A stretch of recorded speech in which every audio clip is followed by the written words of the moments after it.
Keeping Up with Jones, the Lonnie Jones podcast adventure, is brought to you by TKM Incorporated. This company, located in Moss, Tennessee, specializes in erosion control, hydroseeding, hydromulch, silt fence. They do minor excavation work, and they also provide traffic control and construction signs. Their mission is keeping people safe. Their passion is wishing that all men could be saved. TKM stands for The King's Men.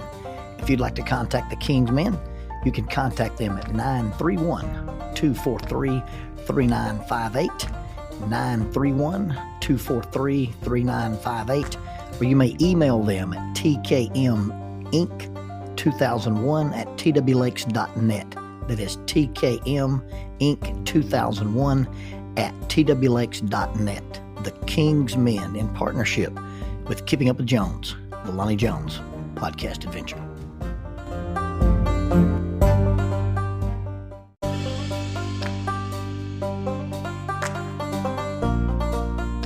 Keeping Up with Jones, the Lonnie Jones podcast adventure, is sponsored by SJ&L General Contractors. SJ&L General Contractors is licensed in both Alabama and Tennessee.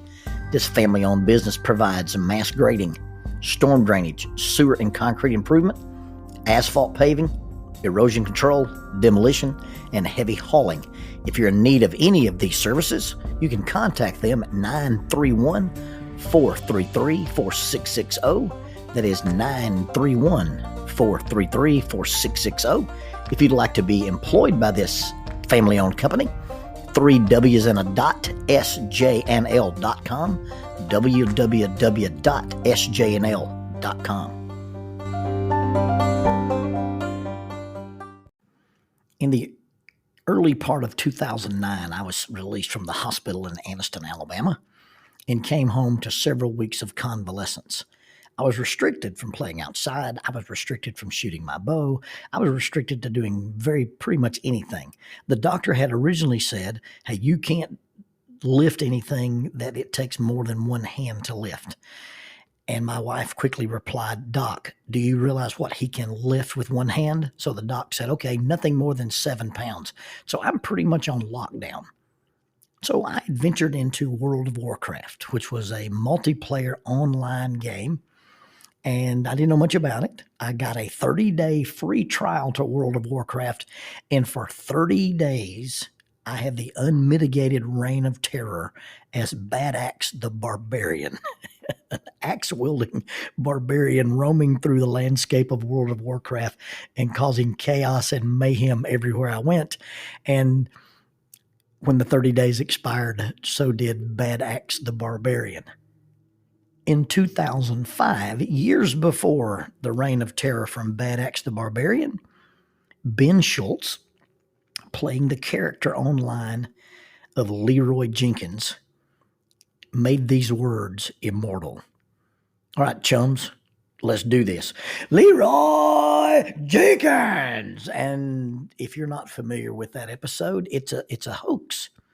It was a staged video that these guys in a group called Pals for Life staged for the World of Warcraft community. The scene is that you're watching an online video game, and these guys are planning and plotting, and they're using uber nerd language about what they're going to do and how they're going to invade this quest that they're on. And there's this one player, and he's away from keyboard, and all of a sudden his player pops to life, and he goes, all right, chums, let's do this. He screams his battle cry, which is his first and last name, Leroy Jenkins, and charges into the fray, resulting in a mayhem and a melee episode that gets his entire team wiped out. Now, if you watch this video on YouTube, you'll hear language that you don't want your small kids to hear, because these guys disparage and berate Leroy Jenkins. At the end of the whole thing, Leroy defends himself by saying, well, at least I got chicken. I have no idea what that means. The whole thing was a hoax, but it became this legendary episode, so much so that everybody uses, or lots of people use the term Leroy Jenkins. I remember being on scene where some guys made entry into a building, and the comment was made, well, suddenly Chip just went all Leroy Jenkins on us. It becomes synonymous with taking initiative and being out of control and proceeding forward with reckless abandon. Leroy Jenkins, the stuff of legend. Another legendary figure that I was privileged to meet is I was attending a jiu-jitsu event. I was going to make a presentation on performance anxiety for some guys who were high-level competitive jiu-jitsu guys. And some of the other guest speakers, I think, were Brian Barncat Deebies and a guy named Bobby Rivers. I'm sitting in the gym trying to stretch out, tying on my little wrestling shoes, and a guy comes cartwheeling into the gym. Now, this was the Bender's Gym location. It was before 10th Planet Decatur was located on Linwood. They had a small mat space in the Bender's Fitness area in Decatur. And so we're sitting in this smaller mat room, and this guy cartwheels into the room, jumps into the air, grabs a full-size punching bag with just leg scissors and hangs there suspended in air, throws a few punches on the bag, arches his back, puts his hands on the mat, and does like a back walkover to release himself from this hanging mat. And that, ladies and gentlemen, was my introduction to Bobby Rivers. Now, Bobby Rivers and I have been friends since that time. We have trained together. I've gone to Mobile and taken some private lessons from him. He follows me on Facebook and was always very interested in bow fishing. And we tried to get him up here several times into the Tennessee River and get him on the boat with Pickle and the crew. That never actually happened, but we fished together in Mobile. I was down there doing some seminars, and we made some arrangements, and Bobby and I and some of his friends have fished in Perdido Key. We've shot fish and stingrays over in Mobile Bay. And I've been to Bobby's gym and trained and worked out a little bit. And he's a great guy. He's a neat fella. He's a consummate martial artist. He's won several tournaments and done some high-level grappling matches. He's a black belt under Eddie Bravo in the 10th Planet system. And all I know about Bobby Rivers is good stuff. Now, all I know. It's not all I've heard. You see, there's these rumors that Bobby Rivers kind of had a Leroy Jenkins phase in his life. That when Bobby was in his bad boy days, he would be at a sporting event or in a club or at a bar or at a restaurant, and somebody would encounter him and things would escalate up to the point of somebody deciding they're going to announce to Mr. Rivers what they're going to do to him. Now, you got to understand, this is a guy that when his little dog was attacked at the mailbox, he choked a pit bull unconscious. Okay? I don't know if you've ever thought about choking a pit bull unconscious. He said he couldn't do a blood choke on it. His neck was too thick, so he had to do an air choke, and it took him 2 minutes to put this dog to sleep. If I ever choke a dog into unconsciousness because this attacked my dog and bit me, its head will be on my mantelpiece forever. Bobby just put the dog to sleep, rescued his dog, and went inside. But if you were at this restaurant or at this bar or in this sporting event, and this person walks up to Bobby and starts escalating, eventually these guys decide to announce to you and tell you what they're going to do. Well, I'm going to take you outside, and I'm going to...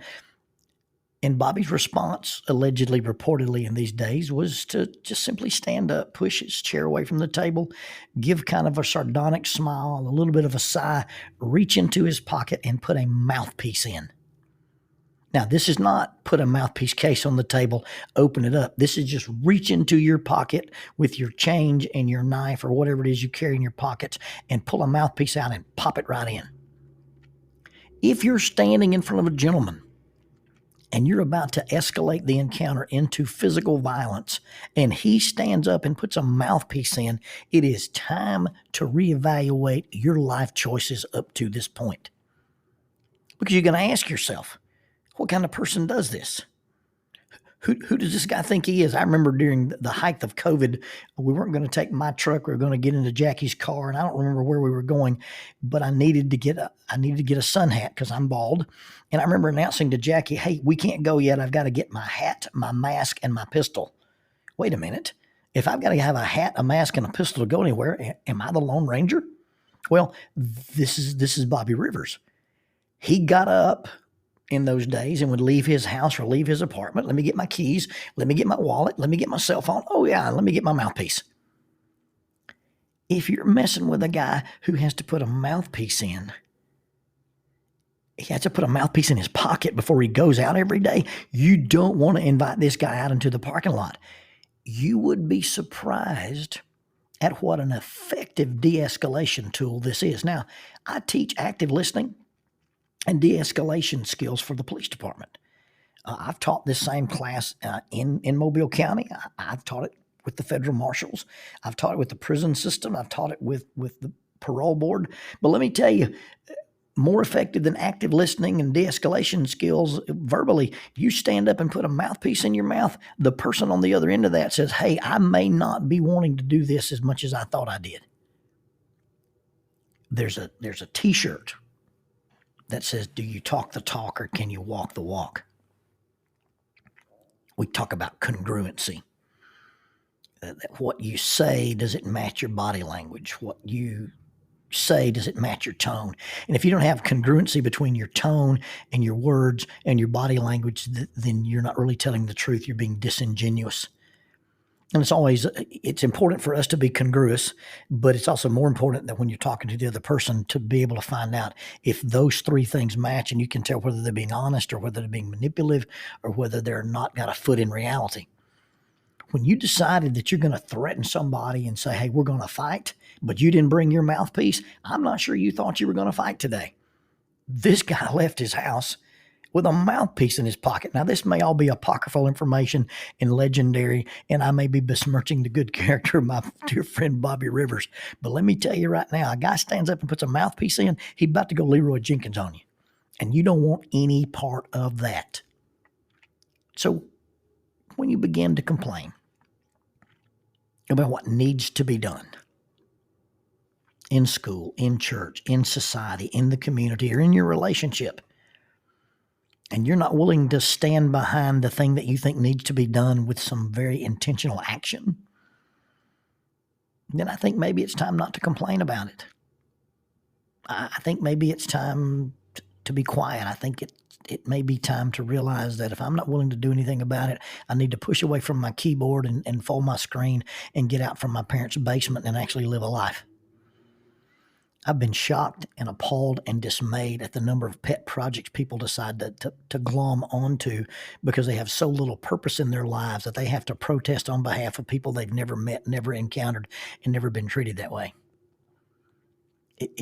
It's incongruous to me that somebody who claims, hey, I'm about to go protest a group of people who are accused of committing violence, but I'm going to show up in force while they're in force and talk about them and yell disparaging things at them and throw frozen water bottles at them, knowing that their default response is violence, but I'm going to go there in my blue jean shorts, my flip-flops, and a wife beater t-shirt. Well, if you showed up to a place dressed like that, thinking that you're going to encounter violence, you either don't believe you're going to encounter violence or that's a special kind of stupid. What we say needs to be done probably needs to match what we're willing to do. Or it probably doesn't need to be something that we talk about. I sit down with couples all the time. Hey, look at the relationship between you and your wife. Look at the relationship between you and your in-laws. Look at the relationship between you and your adult children. Look at whatever. And on a scale of 1 to 10, 1 being the worst, 10 being the best, where's your relationship? And they'll give you a number. And for discussion purposes, let's say the number is 5. So that the relationship you're talking about, 1 being the worst, 10 being the best, it's at a 5. What needs to take place for the 5 to become a 6? And immediately you get, if they would only change, if he would only do this, if she would only stop that. But the real question is, hey, in this relationship that we're talking about, whether it's your spouse or your in-laws or your adult children or your neighbors or the people at church or the folks you work with, on a scale of 1 to 10, 1 being the worst, 10 being the best, what's the quality of this relationship? Well, man, that's a 5. Well, what could you change? What could you do? What could you initiate to change that 5 to a 6? Because you see, you only really control half of this thing. And if you're unwilling to do the work, if you're unwilling to suffer the pain, if you're unwilling to take the risk to make it better, then maybe it's disingenuous or incongruous to be complaining about it. I guess, there's things that aren't ideal, and it's okay to say, hey, this is not ideal, but really, our request to have things different either needs to be a request, a positive request to meet my needs, Or I need to say, hey, you know what, this is not working and I'm willing to do this work. I'm willing to initiate this action. I'm willing to take this risk to make it better. And if you're not willing to do the work, then you're really not a mouthpiece type person. You're just a mouth. And the difference between the mouth and the mouthpiece really boils down to, hey, the phrase is put your money where your mouth is.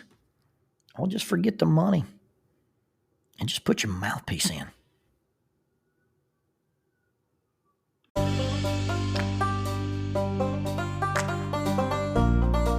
Keeping Up with Jones, the Lonnie Jones podcast adventure. I'm your host, Lonnie Jones, and the adventure part is basically just our experiences. And some of those experiences are as mundane as growing up, being married, being a young married couple with a kid, or being a middle-aged couple with grandkids. Some of the experiences will be my adventures as an outdoorsman, a rock climber, a fisherman, a hunter, or my experiences as a police chaplain who's been assigned to a SWAT team for over 30 years. Some of that adventure may even boil down to the idea that there's a belief that I'm a chaotic Jedi. Either way, we'll take the experiences or the adventures and we'll talk about the facts. The facts will lead to concepts, and the concepts lead to application. Basically, it will be anecdotal wisdom. One cautionary word about the facts is we will tell you the facts just as they happened, but sometimes we'll tell you the facts the way we remember them happening, and sometimes we'll tell you the facts the way we've heard other people tell us the way they remember them happening. In any occasion, it's not an attempt to deceive. There'll be a little bit of embellishment, and it's an all good, clean fun and for learning purposes only. Thank you for keeping up with Jones.